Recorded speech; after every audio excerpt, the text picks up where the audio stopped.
चंद्रपुरात काँग्रेसकडे बहुमत असून सुद्धा सत्ता स्थापन झालेली आहे। याविषयीच बातमी पाहूया। चंद्रपूर नगर महानगरपालिकेकडे सत्ता स्थापनेसाठी राजकीय हालचालींना वेग आल्याचं पाहायला मिळतंय।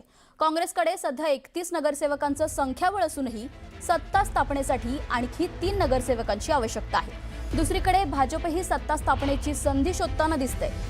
भाजपला सध्या 10 नगरसेवकांची गरज आहे। याच पार्श्वभूमीवर काल मुख्यमंत्री देवेंद्र फडणवीसांनी किशोर जोरगेवार आणि बंटी भांगडिया यांना सुधीर मुनगंटीवार यांच्यासोबत चर्चा करण्याचे निर्देश दिले। मुख्यमंत्र्यांच्या निर्देशानुसार महानगरपालिकेतील सत्ता स्थापनेत भाजप नेते सुधीर मुनगंटीवार यांचा शब्द महत्त्वाचा मानला जातोय।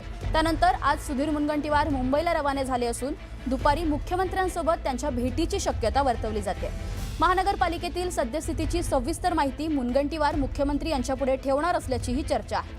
उभाटा गटाला महापौर पद न देणं तसेच काँग्रेसमधील एक गट भाजपच्या संपर्कात असल्याचं सांगत मुनगंटीवार यांनी माध्यमांसमोर असे संकेत दिले होते।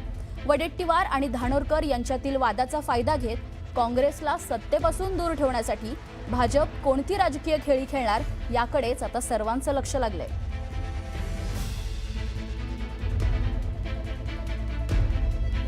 याविषयी आपल्याला अधिक माहिती देतात आपले प्रतिनिधी हैदर शेख। काय माहिती आहे अधिकची? जेव्हापासून महानगरपालिकेचे निकाल लागलेले आहेत तेव्हापासून सत्ता स्थापनेसाठी विविध पक्षांनी जे आहे ते आपली बाजू मजबूत करण्यासाठी प्रयत्न सुरू केले। परंतु कारण की 34 जो संख्याबळ आहे त्या 34चा संख्याबळ जो मॅजिक फिगर आहे त्यासाठी कोणत्याही पक्षांकडे संख्याबळ नाही। त्यामुळे तो जो आहे संख्याबळ गाठण्याकरिता भाजप जो आहे तो जुळवाजुळव करत आहे, काँग्रेसही जुळवाजुळव करत आहे। यासोबतच धानोरकर आणि वडेट्टीवार यांचा असलेला जो अंतर्गत वाद आहे याचा कुठेतरी फायदा भाजप घेण्याचा प्रयत्न करत आहेत। सध्या भाजपकडे एकूण संख्या जी आहे ती 24ची आहेत आणि यासोबतच त्यांची उभाटाशी बोलणी सुरू आहेत।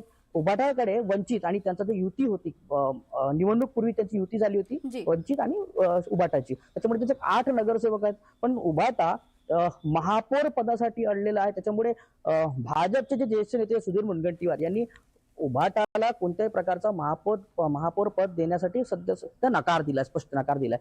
त्यामुळे कुठेतरी भाजप वेगळं समीकरण तयार करण्याचा प्रयत्न करत आहेत। त्याची सध्या चर्चा करायला मुनगंटीवार आज मुख्यमंत्र्यांची भेट घेतील। कारण कालच मुख्यमंत्र्यांची चर्चा झाली होती। भाजपचे जे आमदार आहेत किशोर जोरगेवार आणि बंटी भांगडिया यांनी मुख्यमंत्र्यांची या संदर्भातली बैठक घेतली। पण त्या बैठकीमध्ये मुनगंटीवारांच्या सोबत त्यांनी निर्देश दिले दोघांना की मुनगंटीवारसोबत चर्चा करा आणि आता या सगळ्या संदर्भातलं मुनगंटीवार सुद्धा फार महत्त्वाचं असणार आहे। याकरिता आता महानगरपालिकेवर सत्ता कोणाची असेल, दुसरीकडे काँग्रेसकडे तो 31 आहेत, म्हणजे ते 27 काँग्रेस, 3 जनविकास सेना, 1 MIM अशा प्रकारे 31च्या संख्याबळ आहे। त्यांना 3ची गरज आहे। या 3 नगरसेवकांसाठी प्रयत्न सुरू आहे। परंतु भाजप या काँग्रेसमध्ये वडेट्टीवार आणि धानोरकर यांचा कुठेतरी वाद जेव्हा शमेल आणि त्यानंतर ही सगळे सत्ता बसू शकते। नाहीतर एक पुन्हा जसे ज्या प्रकारे धानोरकरांकडे 13 नगरसेवक आहेत तर वडेट्टीवारांकडे 14 नगरसेवक आहेत, असे 2 वेगवेगळे गट आहेत।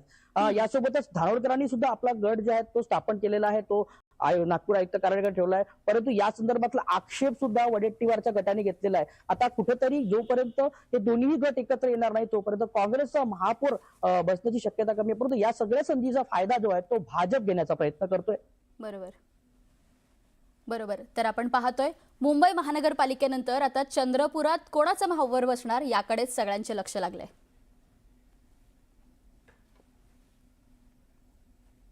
अशाच सगळ्या महत्त्वाच्या बातम्या आपल्याला पाहायच्यात। घेऊयात एक छोटासा ब्रेक। आपण पाहत राहा न्यूज 18 मराठी, आवाज महाराष्ट्राचा।